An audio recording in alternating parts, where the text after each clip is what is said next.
Well, it was recording. Now it is. Ah. The time has finally come. Let's do it. Yes, you dog. You do not be spared by Thanos. Hey, spare my dog, asshole. Hey. Gotta use a reality gem or whatever one it is. So it's this one. Yeah. These are not in order. These are not in order. If the probably ones in the comic, they probably are. Not in the movie. How could you make this face stop existing? He didn't get killed. He got spared by Thanos. It's fine. Okay. Says you. Anyway. So yeah, we're a bit late on this one, but we're finally here to talk about Avengers. Infinity War. No. The other Avengers movie is out right now. So yeah, I mean, this is probably gonna be like one of two videos we're gonna probably do with this because I was thinking about it. It's like, like I should give the other people a chance to talk about it too. So we'll probably do another video with I'm thinking Laura and Grant will probably do that one. So anywho, we'll probably do this the way we usually do Marvel movies, which will go around, say general thoughts, and then we'll get into the nitty gritty. I want to try to keep the first half spoiler free, although at this point it's been over a week. If you haven't seen this by now, I don't know what to say. Statistically, odds are you've seen it already, considering more than likely, but I don't want it broke box office records. It still is. It was hard to get tickets on a fucking Wednesday. Hey, you know what? I know exactly one guy who saw Titanic 3 times during opening weekend. God damn. Yeah. I mean, he was my neighbor in New Jersey. He was weird. I'm not sure how that connects with this necessarily, but box office records. Point taken. Okay. So yes. Just saying that statistic could be skewed. Noted. Okay. On that note, Avengers: Infinity War. Sarah, you start. What'd you think? Can it be 2019 already? So I can find out what happens next. It's certainly not the happiest Marvel film. It opens up with rather ominous music and maintains a rather ominous tone throughout. Yeah, that's an understatement. And when we get into spoilers a little bit later, I'll share another thought or two. But as far as Thanos goes, I found it pretty interesting as he was talking about his plan or philosophy. I realized this guy has the economic philosophy of Thomas Malthus and combined with megalomania and the genocidal philosophy of Adolf Hitler. God damn, you gave us a lot of thought. Alright, good for you. That wasn't meant as a knock. I was like, damn, alright. Thank you. Want to get a meta-narrative. I enjoyed the character dynamics of seeing the different characters interact. There are fan servicing moments, and I'm really glad that I saw it. But god damn, can it be 2019 already? Alright, Howard. So the thing is, Mike, you may not notice, but I do have peripheral vision. And I'll get to my point in a bit, but Alright, let's see where this goes. Is this yours? Where Mike fails to realize is he accidentally gave away when anything cool was going to happen. because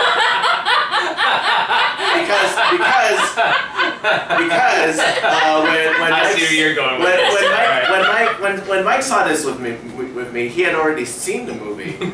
So basically, Mike, I can see you in my peripheral vision doing this move. Me going.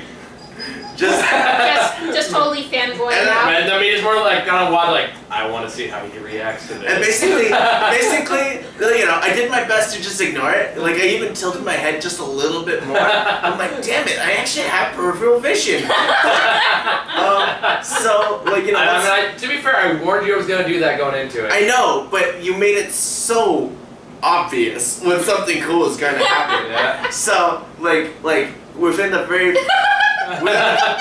first 2 minutes, and I just see him doing this move. I'm like, oh, wait, wasn't the Hulk with them? And then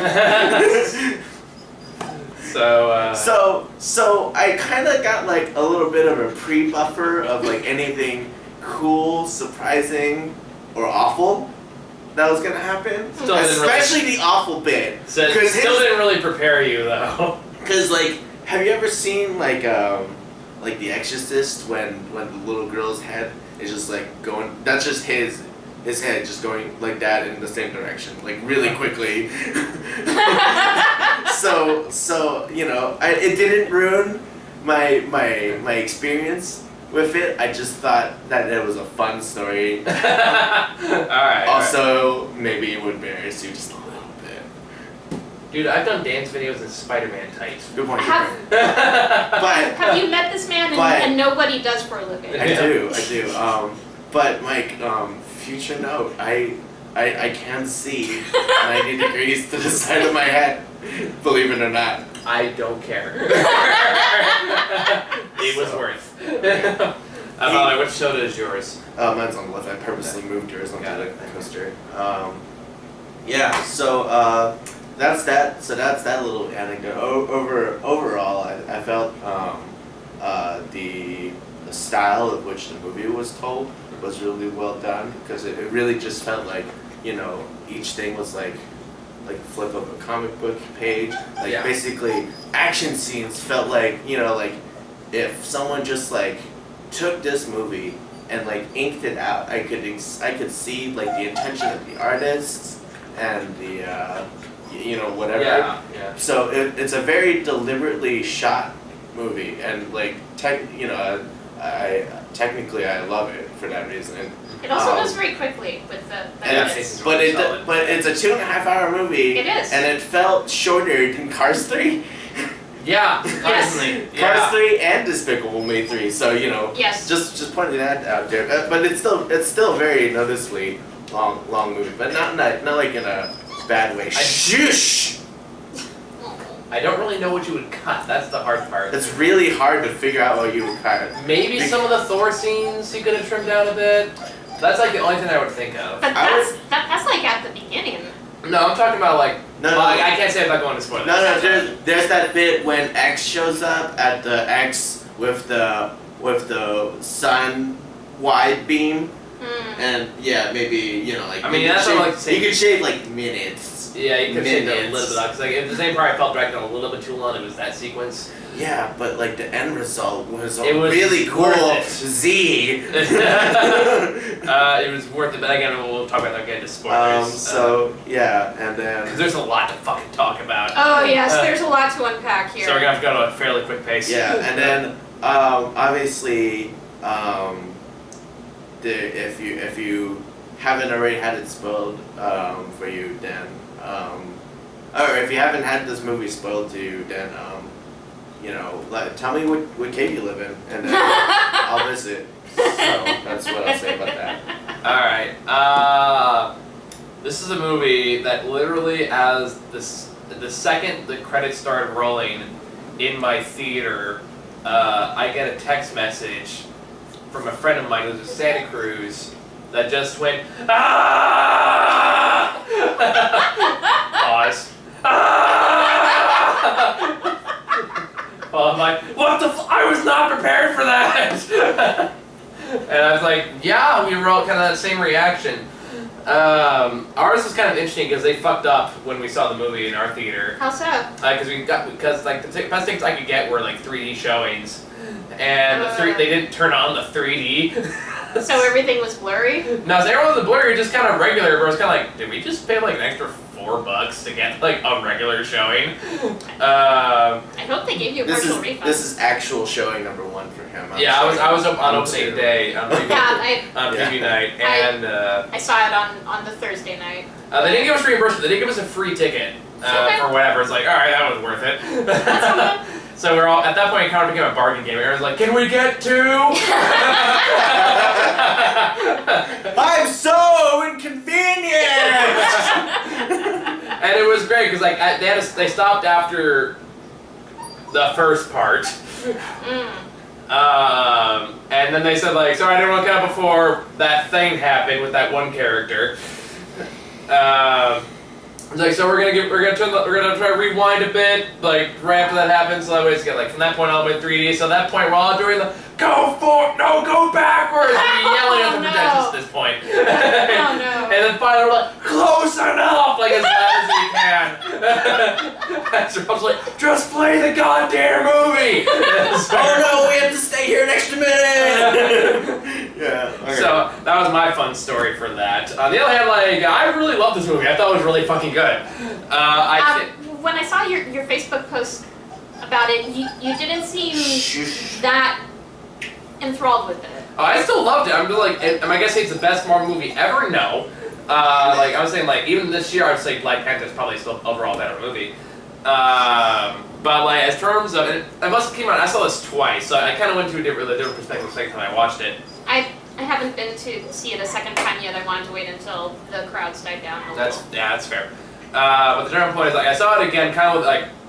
Because first time I've been fighting my allergies the past couple weeks, so like I was also kind of feeling shitty, and I still loved it the first time I saw it, but like I also had to deal with that shocker, so I had to sit on that for a little while, then come to it like a different perspective, and like I think it's a fantastic fucking movie. Again, it's like it shows like, and again, people like I believe in the Russo brothers at this point. The Russo brothers show like easily the best directors Marvel has right now. They've proven their clout. And especially when it comes to like the fact this movie ambition, what it tries to do, what it actually accomplishes, and the fact that it manages more or less to live up to the hype it set up is fucking miraculous. It is. The fact that it has so many characters but doesn't feel rushed, it doesn't feel crammed. It feels like it balances out way more than it should, quite frankly. And I think a lot of that has to do with the fact that the bringing Thanos is basically the main character of the movie.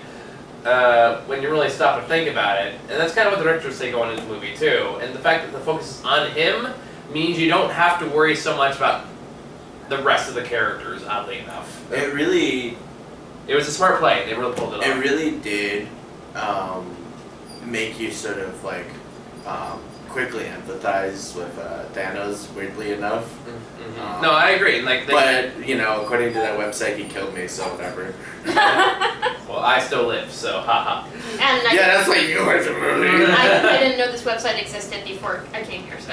Yeah, I think it's called like didthanos.kill.me. Yeah. So go check that out. Okay. I mean, you know, we'll provide a link, but if you open the website in incognito mode, you can actually get around the randomizer. So there we go. Congratulations, programmer. Oh, excuse me. What do you want? Shut up, Rocket. Yeah, Bradley Cooper. You fucking buddy.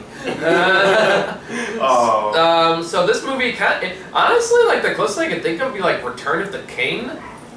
As far as like just intermixing storylines and kind of jumping out from one storyline to another, like, oh yeah, that's still going on, kind of thing. Sometimes. I know all these storylines are already established and in continuity, but it almost feels like a fanfic when the different characters meet each other. There is definitely a little bit of that, and that's not a bad thing. After 10 years of building continuity, you can't.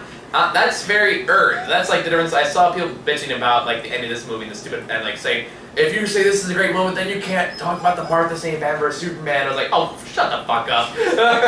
I'm just saying I'm a little disappointed that no one screamed Martha in this. Well, no. I'm a little disappointed that Doctor Strange and Iron Man didn't have the time to admire each other's facial hair. They could not be facial hair bros. So for those who don't know, including Sarah's giving the blank look right now.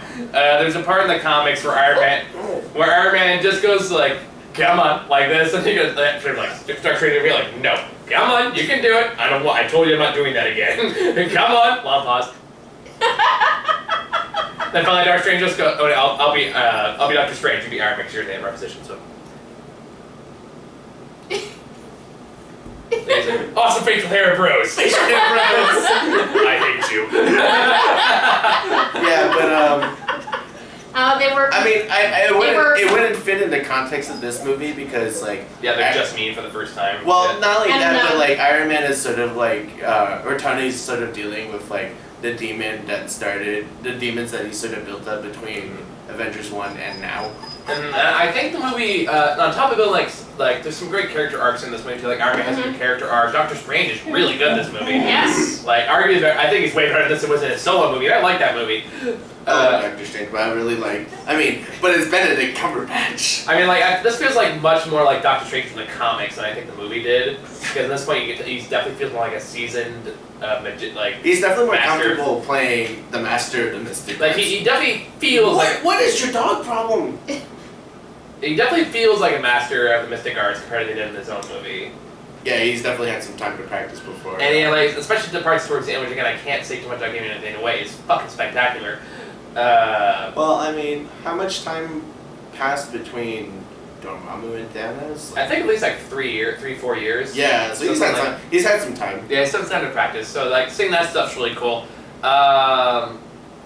I think keeping the focus on Thanos was a really smart fucking move. Yes. Because this has been a character that's been built up for like, I don't know, 6 to 8 years, give or take. Just sitting in a chair. Sitting in a chair. So it's like, if you, honestly, even more than this having all the characters in one big movie, I think what this movie needed to deliver more than anything else was just Thanos. If it nailed Thanos, it nailed the movie. And that's exactly what they did with this. Because like, there's some parts there's some parts of this that I thought were just straight up brilliant, which we'll get to in a little bit. Again, it's so hard to dance around the spoilers for this fucking thing. Because there's a lot. So I think we'll talk about for a couple more minutes and then we'll get into spoilers. Honestly, like within the first minute is a spoiler. Why don't we just get to it? Alright, so if for some reason you haven't seen it, I can't help you. Go see it. It's a great movie. If you haven't seen it, you're gonna be one of those people like, I've never seen a Marvel movie, so you just be that person. And if you haven't seen it yet, go see it and then come back and watch the rest of this. I mean, this is like what the day after I saw it, came over and was like, just spoil it for me. It's like, are you sure? Because I feel like you might want to wait. Oh man, no, I'm really glad I saw it. Yeah. Yeah. I'm really glad that I saw it the Thursday, Thursday the 26th, before it was officially open. But so you've been warned from this point on. Spoilers in 3, 2, 1. Everybody dies. Exactly half of the universe is gone. Except Tony Stark. Yeah, Tony Stark makes it. War Machine's still kicking. Yeah. So my question with Rocket that, Raccoon is still going. my question with that is the logistics of Tony Stark living. Is it because Doctor Strange requested that deal? No, I'm assuming it's because He just knew the outcome. He knew what the outcome was going to be, and he said, like, if I'm guessing Tony Stark must play a big part in the next movie, and that's the only reason I think Doctor Strange basically sacrificed himself for it. Yeah. Because I figured it would be more clever of an end game, also totally like a Doctor Strange thing to do, if like by wording it that if you spared his life, that the Infinity Gauntlet itself would spare his life. I mean, like, he looked in all the possible features, they show that, so, like I'm assuming that was one of them. Yeah. Whereas, like, the only way that they're going to make it out of this at some point is if Tony Stark lives. Which is good, because I thought he was going to bite it, honestly. I was expecting him and Cap to bite it, and basically everybody else who is snapped out of existence to still be around, because their contracts still have more movies on them. I mean, yeah, so you know they're going to come back, and the director's all but said that's what's going to happen. Yeah. So of all the deaths that got me, it was actually Black Panther. Yeah. And I was about to scream in the theater, he just got a movie, what the fuck? I know. The one that got me that you might need to elaborate on, because you're well versed in the comics and I'm not. Alright. It is Gamora. That one. Is Gamora gonna come back or not?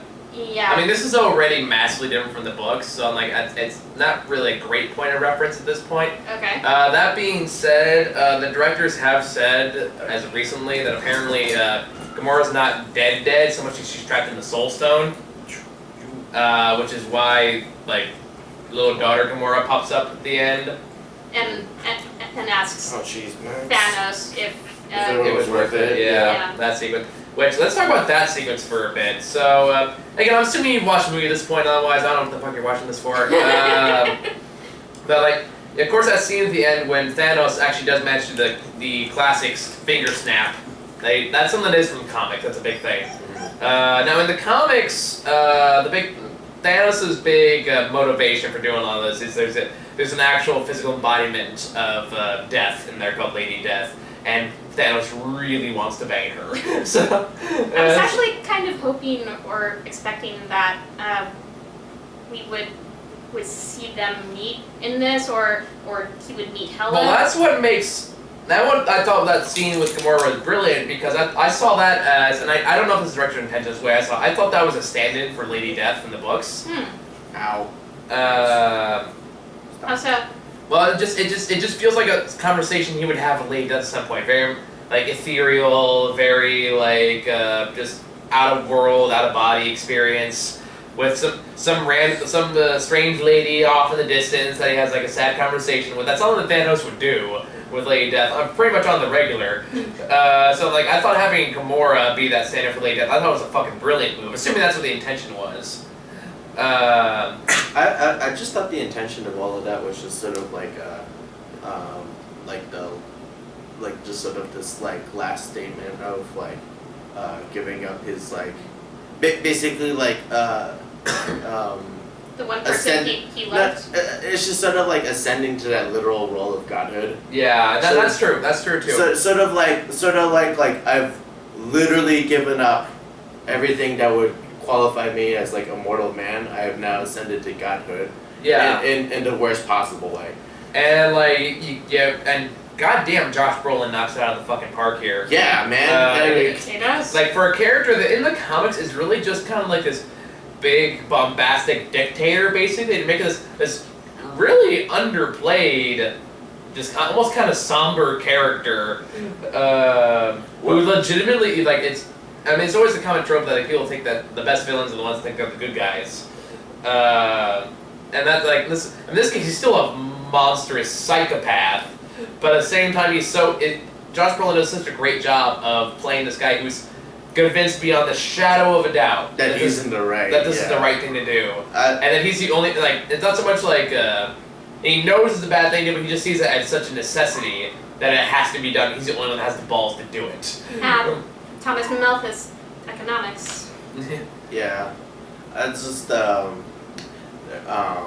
actually know of an anime with a very similar thought process, but I'll tell you about it some other time. Otherwise, we'll be here forever. Yeah, we gotta keep it focused today. But the TLDR of that version is that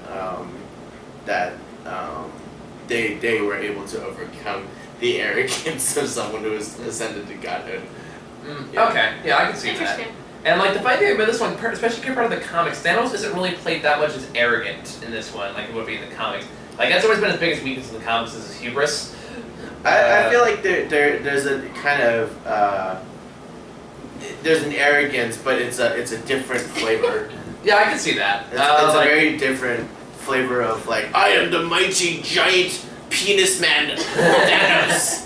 Look into my massive throbbing gauntlets. and my chin that is not testicles in. That's where all my testes are stored. Oh, that's why the Hulk punch there. but you know it's a very different flavor of arrogance, right? Where it's like it is my universe destiny given penis fate because the penis is still in there to wipe out half of the universe. Mm-hmm. So it's just a different flavor of arrogance. I can see that. That's a good point too. And I think what's interesting, especially going to the third act, when you have Iron Man, Spider-Man, which goddamn that fucking suit looks so fucking cool. It was pretty cool. From what I've heard, that's the Iron Spider suit. Yeah. Different design, but more or less. They even got like the metal arms, were pretty cool. I really like the metal arms, cool. But I remember that was one of the I bought that comic when the original Iron Spider suit was designed. That red and gold look. It was just it was such an elegant design. It was just sort of like how some people fell in love with the symbiote suit for that. You know, just that really artistic design of just using black as the main color and using other colors to like contrast and like give depth to the suit. Yeah, I can see that. But this red and gold, I really love that. I bought that comic, so. Should we try running through the plot? Again, if you're watching this part, I'm just assuming you've seen the movie. Seen the so movie. like, I don't really want. I'd rather just talk about the parts I want to talk about rather than go through the whole fucking thing. Yeah. And again, you've seen it already, so like, do I need to? No, I don't think so. Also, you plan on doing another video. Yeah, so like, whatever I don't talk about this time, I'll probably get to next time. Yeah. So one thing that I wasn't expecting, I honestly didn't think that Thanos would get all of the stones in this movie. I was surprised about that. Nah, I kind of knew he would because I knew this was gonna be a part one going into it, and especially with the Infinity Gauntlet storyline, he has to. Like that's like the one constant in the like. No matter what you change, it's like Thanos gets to. It's a fixed moment. Yeah. Like no matter what you change, that part has to happen. You've been watching TV. I have, yes. I thought you'd appreciate that. No, I'm just gonna appreciate that. A fixed point in time. Yeah, Exactly, it's just a fixed point in time. and also works out with contracts. Which is fine. Yeah. So that was like the best analogy I could think of. The kind of like it's again like if you're gonna make a Spider-Man story, you can change anything you want, but Uncle Ben has to die. It's that kind of thing. And like if you're gonna do a proper Infinity Gauntlet adaptation, no matter what you change, he has to get the gauntlet. Like he has to succeed to like a minor, you know, like for like a temporary amount of time. Yeah, like going into it, I thought Thanos was going to get 4 out of the 6 stones in this movie and get the other 2 in the next movie. So no, that's the part that surprised me a little bit. They certainly dangle poor Paul Bettany on a fucking string there for a while. Oh, you mean Vision? Yeah, right. Vision, yeah. well, maybe we can save him. Hole in the head, dead. And like fuck. He basically died twice. Yeah. Which very sucks. painfully. Both times. Yes. Like god damn, I feel bad for him. God, it's like So- kicking the dog twice. So the people Not you, we who don't are, kick dogs. at least as of now, really most sincerely dead are I'd say like Loki's more than likely dead. Gamora, at least for the time being. Gamora's like 50-50 chance. And Vision is definitely dead. I could see them finding a way to bring him back because he's a robot after all. So well, you know, they were also saying in the movie that like the best parts of Vision are even part of the stone. So like I can see them kind of bullshitting their way through bringing him back. Okay. So that's one I'm gonna wait and see. Although I'm just gonna say Heimdall's dead for fucking sure. Which sucks because I know, or I heard anyway, that Idris Elba wanted a larger part and Yeah, no, Idris Elba also was not really big on being in his movies either, so I'm not surprised. No. No one knows if Korg is dead or not. Did we even see him? No. Sir, he's not appearing in this movie. Right up there with Hawkeye and Ant-Man. Oh, I don't know. Well, Is although Peter Dinklage alive? Although Is Peter Dinklage alive? they did Probably. do a Oh wait, The Dwarf Man? yeah. they did do a throwaway line to explain why Hawkeye and Ant-Man were I know there. they did. I know, but it's still like for all the hype, it's like, where the hell is Hawkeye? As a lot of people are saying, and then it turns out not the movie at all. It's like, oh, okay. Well, the other thing is just like, what the hell is Hawkeye gonna do? And it's like pee. I mean, Black Widow's there, so Yeah, no, Black Widow like got some sort of like major like pew. buff in her patch notes or something like that. I mean, like it was like somebody said, like I read somewhere actually, like Captain America and Black Widow apparently have been through some shit in between movies, but it's not elaborated on here. But you can definitely see it on the way Chris Evans is playing Captain America. Yeah. Because he's playing a lot more hardcore than he has in the past. I didn't pick up on that or realize that. Well, I mean, because after Captain America 2, Captain America 3. No, the one where he finds out that S.H.I.E.L.D. was taken over, that's 2. Yeah. Yeah, the Winter Soldier. Sorry. After the Winter Soldier, you know, between 2 and then you see him in 3, he's definitely like, you could kind of see like his core values have sort of been shaken a little bit between 2 and 3, and then between the Civil War and then you get to this movie Infinity Yeah. War. He's just like I have no fucks to give. Pretty much. The Yeah. year 2000, the year 2017 just sucks ass. I hate to see. I hate just like He's not wrong. take me back.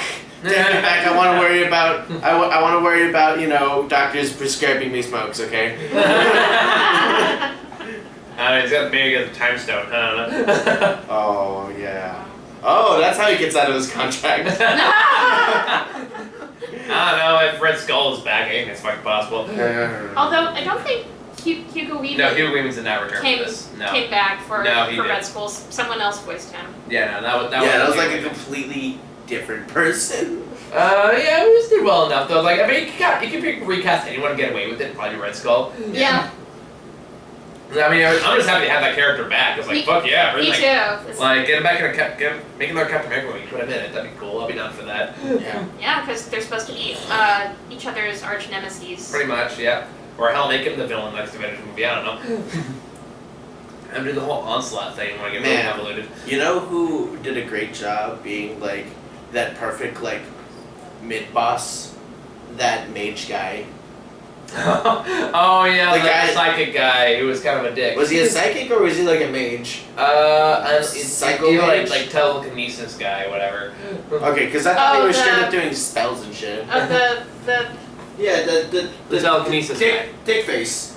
Squidward. Squidward. the Yeah. one who basically sounded like a Jehovah's Witness at Yeah, that guy. each, Yeah, Thanos attack. the advent of Thanos and the guy who thought and the guy who that strange fought. Yeah. Yeah. Dick face. Why, Mom. why is everyone a dick face? What? First we have testicle chin, then we have dick face. Okay, well, testicle chin is pretty like on the nose. Okay, dick face is because he literally acted like a dick face. Okay. I'm not. It's not even me going around killing people. Okay, I'm just the guy that's like Okay, riding yes. the coattails of testicle face. Apparently Howard has genitalia on the brain. It's okay, Oedipus. We'll deal with this later. Whoa, that's a way different complex.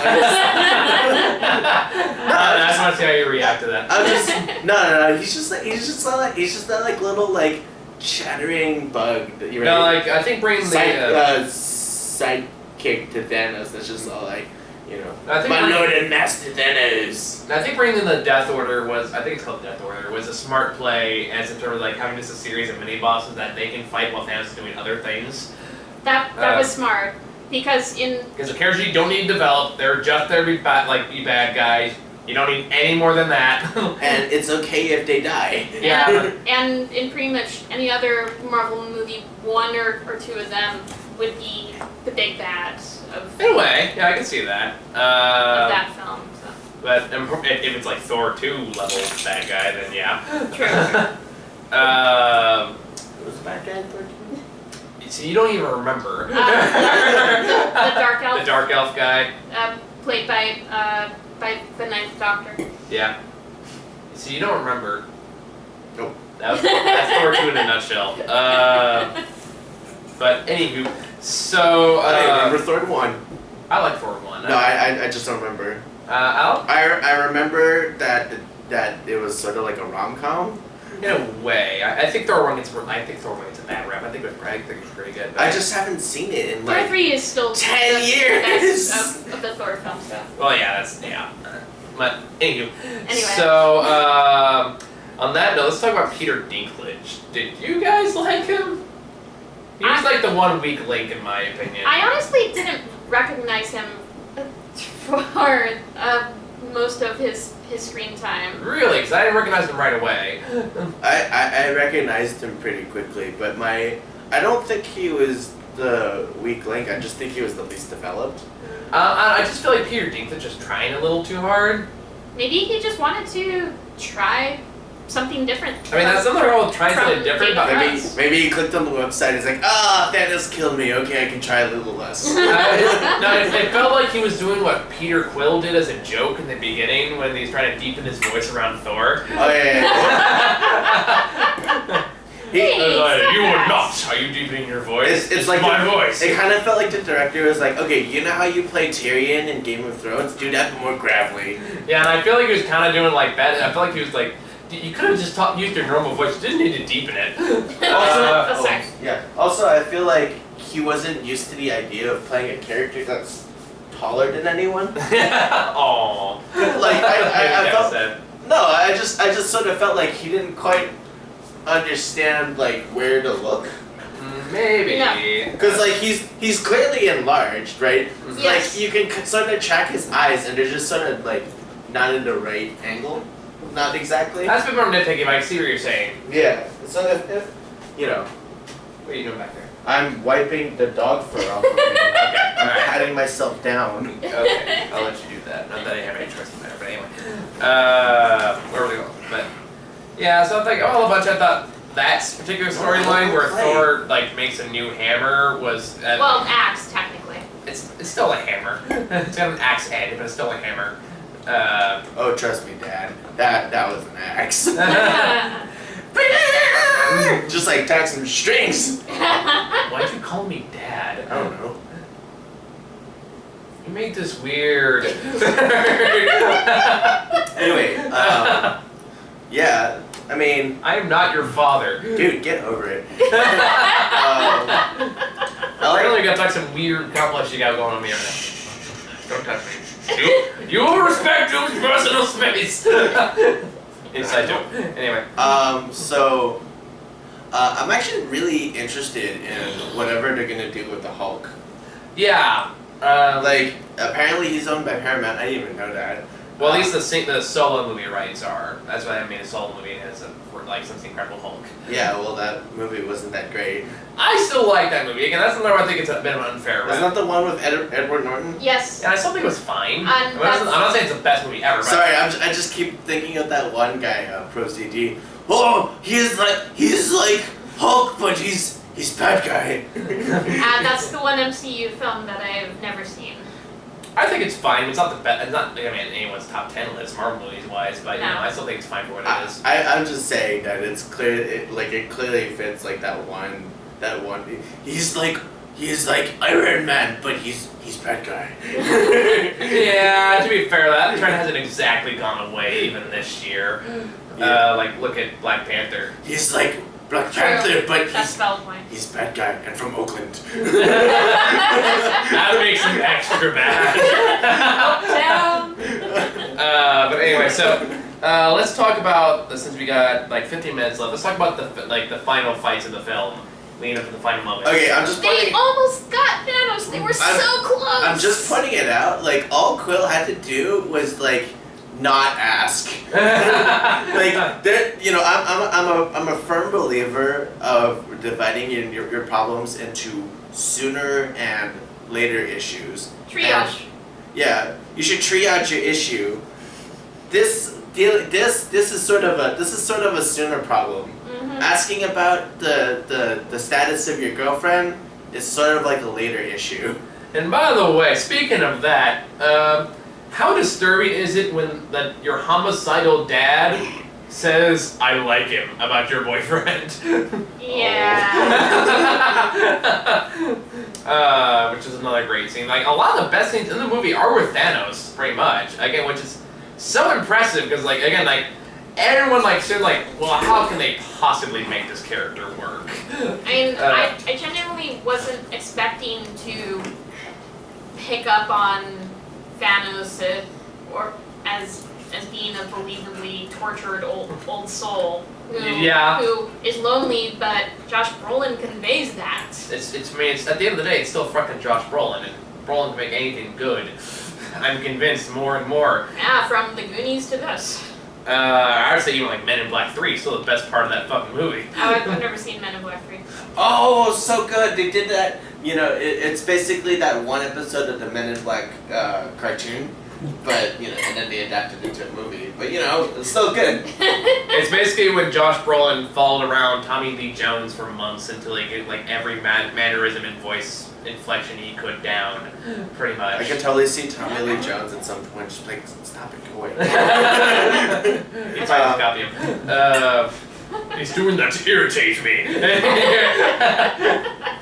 But anyway, so about that final fight though, I'm mostly the one on Titan because I think that one, the way that was done was so fucking clever, and the way they utilized the gauntlet with Doctor Strange's skill set. Yes. And I think the way the back and forth, like, and that's the Doctor Strange we want to see. Like, he makes like thousands of duplicates of himself, and he all use like I forget the exact name, but like the red rubber band, pretty much. Yeah, the magic robe. The magic robe. And they throw the cloak of levitation. Not the cloak of levitation. No, the little red. Oh, gotcha. Like, and then yeah.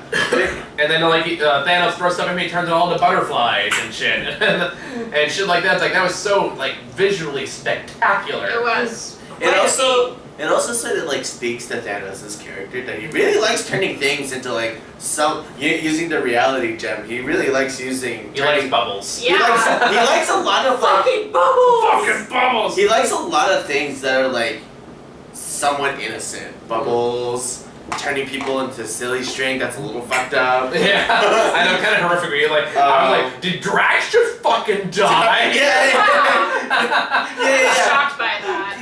What happened to Drax? Didn't he get like just cut up into pieces? That was actually fucked up. Yeah. Fine. I think that there's a racial component to that.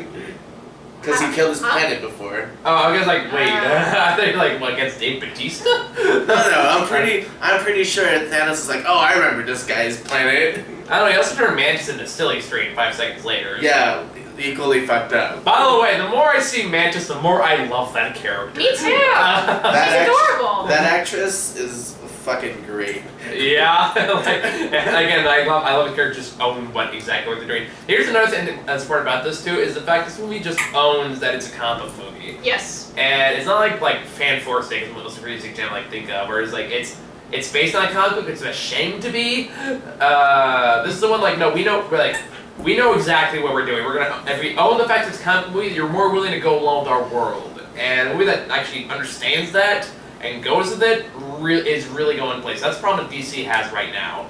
Is because like Dark Knight made everything all like edgy and more realistic. So like every DC movie tried to do that, but it's not how good comic movies are made. It works in the Dark Knight's case, but it doesn't mean it works for every case, nor should it. Because you can't do this kind of story in a realistic sense. There's no fucking way. No, it's too fantastical. Also, it's just like not as fun. No, and I agree on that too. It's just not fun.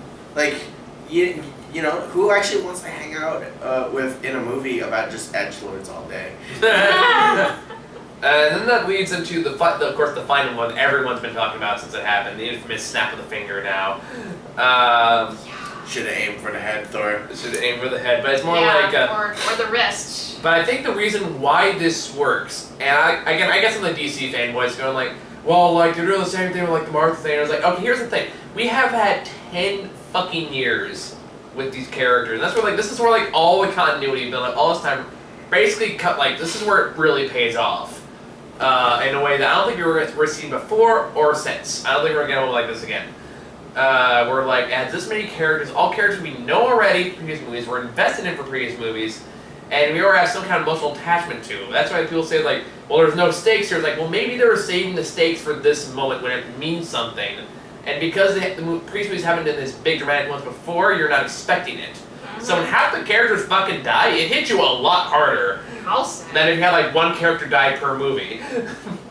I mean, like it almost would have been like two. I think the most impactful thing is that the deaths were just like all at the same time and just it was effortless, right? Like yeah, like there was nothing they could do about it, right? Like because if with the exception of I guess Loki. With the exception of Loki, everybody basically just dies, right? At the end. But like if they had done this like sequential thing where it's just like, it's just like you can't deal with the Thanos, right? And then then the final deaths would have been way less meaningful. It's like, hey, you can't fucking kill Thanos or whatever, right? But because it's all done at the end. Right, and it's just, and then all you get to see is like he sits down on his fucking like lawn chair, like what is that, like a yurt or something? Some kind of cabin, like a little like tent thing or whatever, and he's just like, yep, did it. And it's like, from his perspective, he just if you look from his perspective, he really does have like the hero's journey through this whole fucking movie. Yeah. Venturing out. He's venturing out. He has to collect a certain amount of items to get the magical. They get the magic master item. Yeah. This guy. He gets them all one by one. He has to make sacrifices along the way. He loses some things, and then he has to fight people in the end that are basically his opposites, but it's also similar power sets. Yeah. And he almost loses several times, but then he finds a way to triumph at the very end, and then he gets the reward, where he's like, "Yes, I did it. I win."